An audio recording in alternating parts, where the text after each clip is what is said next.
What is up, guys? I do hope you are well. My name is Mark and today we're looking at some more am I the butthole. If you're new here, please consider hitting that like, that subscribe and maybe that notification bell too, as it all really helps out our channel. And don't forget, you can follow us on podcast too now, so you can take us with you wherever you go. And also you can support the channel either with YouTube membership or heading on over to Patreon, although no pressure to do so, absolutely not. And let's get in to today's stories. Much love, guys. Our first story comes from Hickmaster. Am I the arsehole for walling off my backyard because I dislike two kids and depriving everyone else as a result? I sure feel like the arsehole, but I don't think I am, so help me out here. I live in a non-English speaking European country. Because of history, that means land borders between properties are sometimes very weird. Well, that is the case with my house and the neighbours. All our houses are about the same size, yet of all the land behind our houses, my area is huge. I own like 90% of all land there, reaching all the way to the woods far behind our houses. Meanwhile, all my neighbours are essentially got a tiny strip behind their houses. Now the part right behind my house is fenced off, yet the rest is pretty much open, and my wife and daughters like to use it for gardening. The field is used by most of the neighbourhood boys to play football on, as it is the only flat piece of grassland around. They always ask for permission to use it beforehand, and I always allow it on the condition I get no complaints if I tell them to leave and they don't litter. I also recently had a pool installed to the far back of my property and fenced it off. This is important later. Well, this is where the issue starts. Recently a new family moved in, and they seem to think it's a public land. I keep catching their kids running around and through the flowers and vegetable garden, and they even moved their grill on the field and held a picnic on my land. I keep telling them off and informing them it is my land, but they just ignore me, and the kids sometimes won't leave when I tell them to.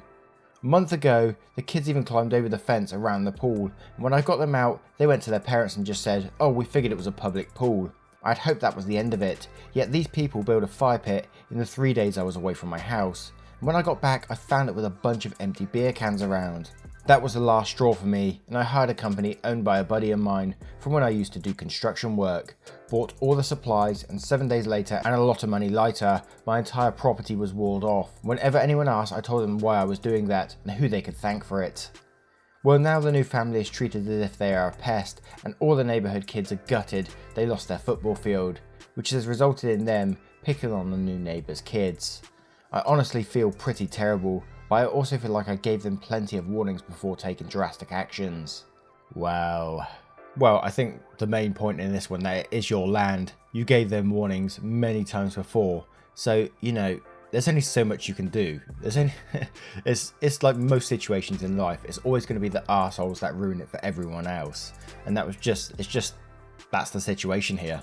Although I will say, and I will get shot down for it because I always do, I do feel sorry for the kids. I don't think anyone deserves to be picked on no matter what. They may have been assholes, but I don't think they deserve like a constant, well, I don't know if it's bullying or being picked on or whatever. I can never agree with that. It's just in my nature, I'm afraid. But I will say, not the arsehole in this situation. And let's go down to the comments below. Pinto Pet says, not the arsehole, it just takes a few arseholes to ruin it for everyone. You repeatedly told them it was private property, and they've repeatedly trespassed and disrespected it anyway. OP replies to this saying, pretty much, I just feel really bad for the other kids, especially there is nowhere else to play football unless they cycle for an hour.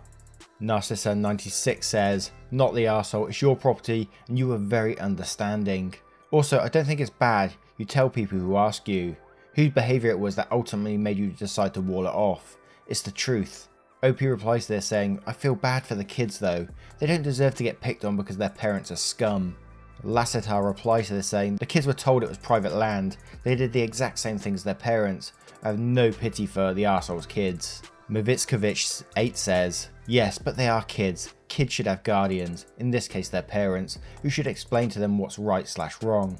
If they kept coming back and their parents knew, then clearly their parents haven't done a good job explaining that to them, or raising them either. So it's definitely their fault. Funk Soul Brother also replies to this saying, yeah, when you're a kid, your parents are your sole guide as to what's right or wrong. A stranger says that's my property, but your parents tell you, go play there. You listen to your parents and not the stranger. The kids may be the arseholes, but they may be unknowing arseholes, raised to be such by their arsehole parents. And for the first story, I'm going to turn it to you guys. What do you guys think of this story? Let me know in the comments below, and don't forget to vote on that poll in the description for story 1. And our next story is from Departure Hole. Am I the arsehole for threatening to financially cut off my son over a baby name? I had my son fairly young, and I recently had a change of life baby. When I was 4 months pregnant, my son, who was in college at the time, told me that he had gotten his girlfriend pregnant. I wasn't very happy, but I've been supportive and I've given them a lot of financial assistance. I had my daughter 2 months ago and named her Clara. My son's girlfriend went ballistic. She said they were going to name their daughter Clara and that I should have consulted with them. I got pregnant first, but whatever. I told her she needs to grow up and that she doesn't own the name. My son asked me if I would consider changing Clara's name. I said no, and he stormed out of the house. When they told me the other day that they're going to name their daughter Paxton, I guess I made a face and she started yelling at me that it's my fault because I stole the only name she likes. I even asked her if she likes the name Paxton and she said she's going to like it when I have to tell my friends I have a granddaughter named Paxton. So she pretty much said she hates me more than she loves her daughter. My son and I have 2 months to fix this, change Clara's name, and I told them that they're both idiots and I feel bad for their future child. I also said if they name their daughter Paxton just to be spiteful, I will not give them any further assistance.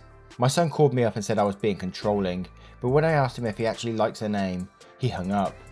Edit, they never mentioned the name Clara to me. Second edit, alright, I took some of your advice and texted her that I've been thinking about it and I kinda like the name Paxton, and she wrote back, "Fuck you, you evil bitch." So I think that's the end of their money. Wow, so they were just testing you in the end basically, just trying to control you to get you to change the name from Clara to something else because you wouldn't like the name Paxton. Oh god. What I don't get is it doesn't really say how you're financially supporting them and like what you're spending the money on, and also how old the son is, because you know he might be fairly young but he might be old enough to get his own goddamn job in the first place. Yeah. Let's get down to the comments to see what we can find. We Wet Our Plant says, not the arsehole, they have no claim to the name. You can name your child whatever you choose. They plan on making everyone with that name change it, and if they're responsible enough to have a child, they should be perfectly capable of supporting themselves without your help financially. Lamott just says, you shouldn't be financially supporting your son and his family anyway. Pay for his college, sure, but this knucklehead knocked up his girlfriend all by himself, so let him be a real daddy, not a pretend daddy, and take care of his family. Let him work 20 hours every weekend supporting them while he's in school. Let him learn how to budget, let him learn what it means to be a parent. That was your mistake right there. Blaming a name retroactively is passive aggressive and immature. You could say, great, I'll call her Paxy Toodles, wee, without threatening to withhold money you shouldn't be given in the first place. You're playing their game rather than being a parent. You have every right to refuse to assist them, but you're taking an adolescent stance as to why. Better to be clear with them before the baby is born as to why you're cutting off assistance. They need to grow up, as do you, and quit this bullshit. That's probably one of the best replies I've seen on Am I the Arsehole yet. I like that. And straight away, I'm going to turn it to you guys. What do you guys think of this story? Should she change the name for the son, or should she keep it and cut him off completely? Let us know in the comments below, and don't forget to vote on that poll in the description for story 2. Our next story is from Sleepy Cactua. Am I the arsehole for telling my mum, dad and grandparents that I never want to be a mum because I've already raised 2 kids from birth and I'm so done, meaning my siblings. I'm a 17-year-old girl and I'm in my first serious relationship. I brought my boyfriend home to meet my parents and grandparents, and my mum made a joke about kids being on the way, which is the opposite of the truth. That's the last thing I want. We use 2 forms of birth control for Christ's sakes. I said, hell no, I'm done parenting, which confused my grandpa. And then I said, I already raised 2 kids from birth and I'm so done. I was talking about my little brother and sister. They're twins, they were born when I was 11, and I swear I spend more time raising them, cooking for them, driving them around, etc. than either of my parents. My mum is a workaholic and my dad is a sexist old ass who thinks taking care of babies is women's work.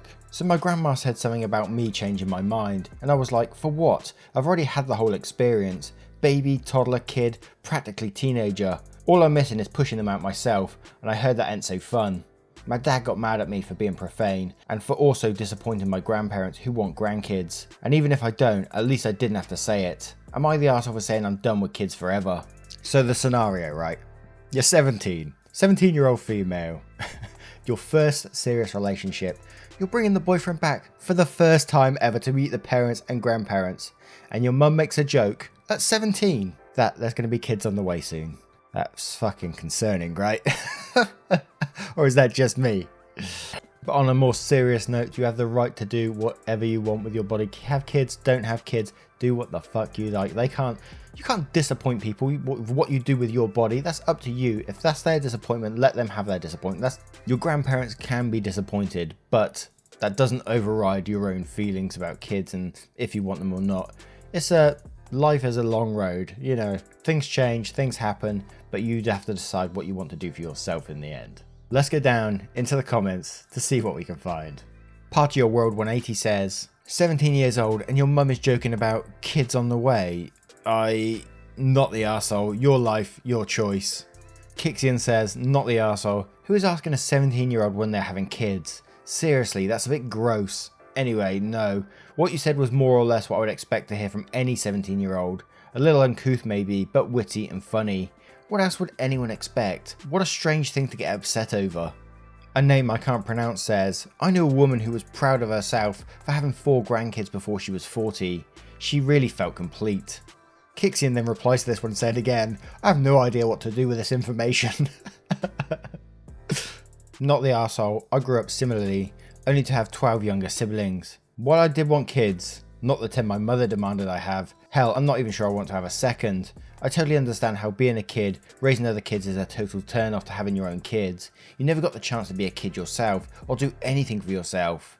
At least in my case, I'm assuming here, so correct me if I'm wrong. 12 younger siblings, man, that mum was a busy mum, or using the kids as well to babysit basically. And then she wants him to have 10 kids, what the fuck? Now I'm going to turn this one to you guys. What do you guys think of the situation? Let me know in the comments below and don't forget to vote on that poll in the description. For story 4. Our next story comes from Personalised Glit. Am I the arsehole for refusing to go out in public with my wife when she won't wear a bra? I've been married for almost 20 years. Lately my wife has started to go out in public braless. She'll wear a t-shirt and leaves almost nothing to the imagination. She complains it's not comfortable to wear a bra and it's too hot outside. I don't care if she goes braless in the house, but out in public is a different story. Most people don't want to see a middle-aged woman's breast bouncing around in a store. The ones who do are looking at her in a sexual manner. I'm embarrassed to be seen with her, bra free. I'm constantly worried that I'm going to run into people I know. She spent her whole life wearing a bra in public and never had a problem before. Last week we went to Walmart and it was obvious the cashier was staring at her. I don't like the idea of people getting their jollies from staring at my wife's boobs. I told her I won't go out in public with her anymore if she doesn't wear a bra. It would be more comfortable for me not to wear my underwear in public too, but there's social etiquette.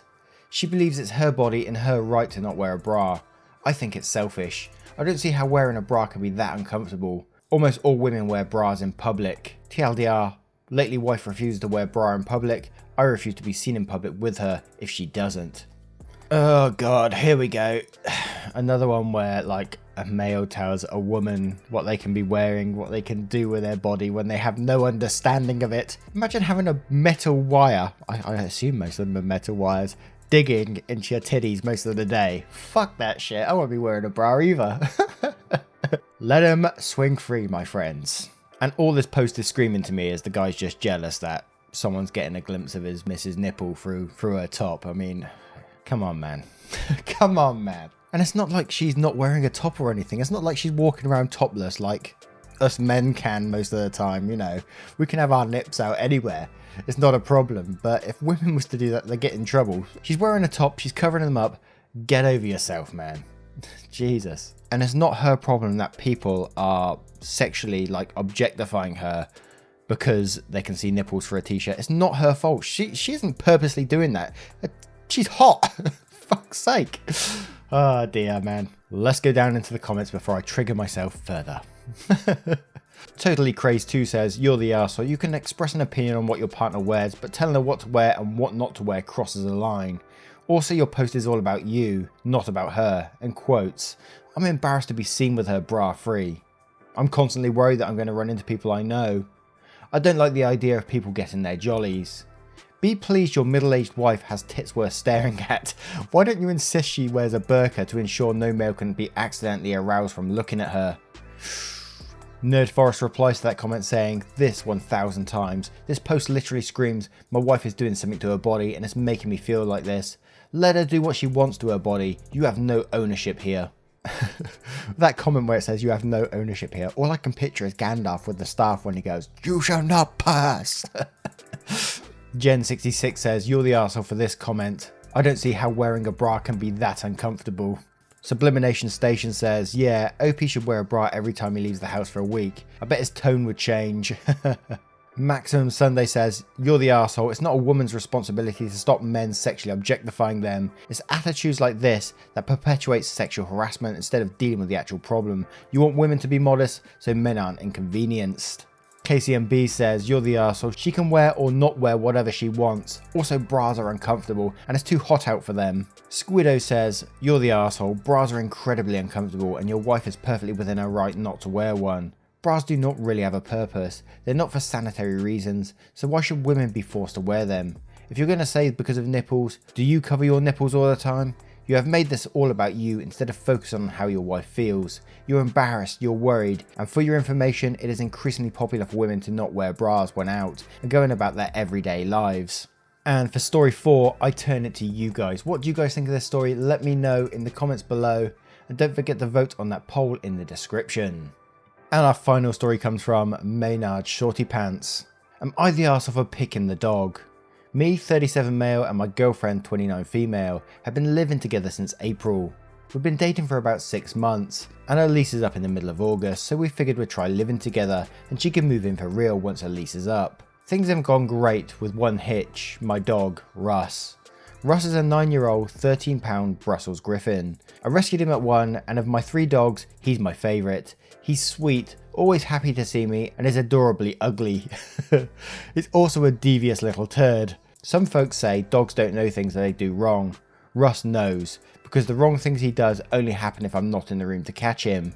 It's mostly harmless, taking food wrappers or used Kleenex out of the waste paper baskets, shredding those. He's done it so much over the last 8 years, I don't even get mad at him anymore. There's no point. My girlfriend thought this was cute until Russ ate a tube of lipstick. Turns out, Russ really likes lipstick. The bathroom has a makeup vanity that girlfriend laid claim to. Once Russ decided he likes lipstick, I told her, put your stuff in the drawers or push the little stool in when you're not in the bathroom, because he can jump on the stool, then to the counter, and he 100% will do that. So long story short, Russ has eaten well over $100 worth of lipstick. I always offer to replace the destroyed product, but my girlfriend got really mad each time. I pushed in the stool if I see it out, but I can't be everywhere. So Russ has gotten by us a few times and ate some fancy lipstick. She keeps demanding I do something, but there's nothing to do. Russ is a stubborn little dog. If I could stop him from sneaking things he shouldn't get into, I'd have done it long ago. And I'm not going to punish him. I'll scold him if I catch him doing something bad, but not hours after he did it. It's also worth noting that I have a pretty good job and can replace any of these things when Russ eats them. Last week was the last straw for my girlfriend. I heard her yell and came into the bathroom to find her holding a chewed up stick. And Russ with pink all over his face. My girlfriend told me that she paid $60 for that lipstick and was done having makeup destroyed. If she was staying, Russ needed to go. I told her if that would be the case, she should probably stay at her place for a few days. She seemed shocked. It didn't seem to occur to her that I wouldn't immediately get rid of the dog I've had with me for 8 years over some lipstick that I can replace easily. She since went back to her place and I've gotten the silent treatment. I think she's waiting for me to apologise and tell her I'll give up Russ, but that's not going to happen. I told her what to do to protect her makeup, and even done it for her when I've seen it left out where Russ can get it. So am I the arsehole for picking the dog? Nope, I think she made the choice in that situation. The dog's been with you for 8 years, it's part of your family. Whenever I see dog stories, I always consider the dog as like a proper part of the family, not just like a side, not like a side family member or anything like a distant cousin or something. This is like an immediate part of your family, a brother, sister, son, daughter, not exactly, but you know, along those lines. And there was a couple of edits, which one said, so I'm new to the Reddit lingo, so I didn't know what dog tax meant, and I have been educated, consider it paid. Let's have a look at the dog, here we go. Oh. How mischievous does that face look? Oh, that is so cute. That's one gorgeous dog. It looks like a mini Ewok. I love it. Then there was an edit too. As I sit here responding to comments, I decided to see what Russ was up to. This is going to shock you all, but I found him in his crate with a chunk of cat poop. It never ends with his dog. Good Russ. Let's go straight down into the comments to see what we can find. Men Aren't Throwaway says, learns that dog likes lipstick. Doesn't secure a lipstick from the dog. Dog eats lipstick. Shocked Pikachu face. She knew the score when she moved in, or learned it quickly. I won't get mad at her for feeling like the dog is too much to handle. Some people just don't like pets, or making adjustments to their lives on account of them. But there's really no way she didn't see this coming. Not the arsehole. Animal Lover 38 says she's not securing her lipstick. She's not pushing the chair to stop him from getting unsecure lipstick. And it also seems like she's not closing the restroom door when she leaves the chair out and the lipstick unsecured. I mean, Jesus, there's so many ways she can prevent what's happening instead of jumping on getting rid of the dog. Throwaway Kant says, not the arsehole for picking your dog. I'd pick my fur babies over someone who gives me an ultimatum to choose between them and my fur kids. But man, you're the arsehole for not training your dog. Lipsticks can be dangerously and poisonous. What will you do when your dog inadvertently eats something he shouldn't? Edit, as a few comments have pointed out, I did assume that all dogs could be trained. I primarily work with indie dogs and they are fairly easily trained. I don't know about other breeds. I recant my you're the arsehole. Thanks to all the nice folks for educating me. Also, OP, Russ is gorgeous. For people who are less than nice, meh. OP replies to this saying, I've tried training him, it took a year for him to learn to sit on command. Russ is stubborn. I used to get mad at him when he'd shred the tissue, but eventually I just did what I could to limit his opportunities. He doesn't just walk around the house eating stuff though, so it's okay. He likes what he likes, which is people food, boogers, cat poop, and now lipstick. I do what I can to keep him from getting into any of those things. And what do you guys think of this story? What do you think of Russ, the little turd? Let us know in the comments below, and don't forget to vote on that poll in the description for story 5. Once again guys, thank you for being here today. The time out your day is just, you know, like I always say, it's truly appreciated. You sitting down with me, listening to me ramble on for 20 minutes is just like, it's mind-blowing to me. I can't believe you guys still listen. It's just... Thank you so much, and I will see you in the next one. Take care guys, much love to you, see you.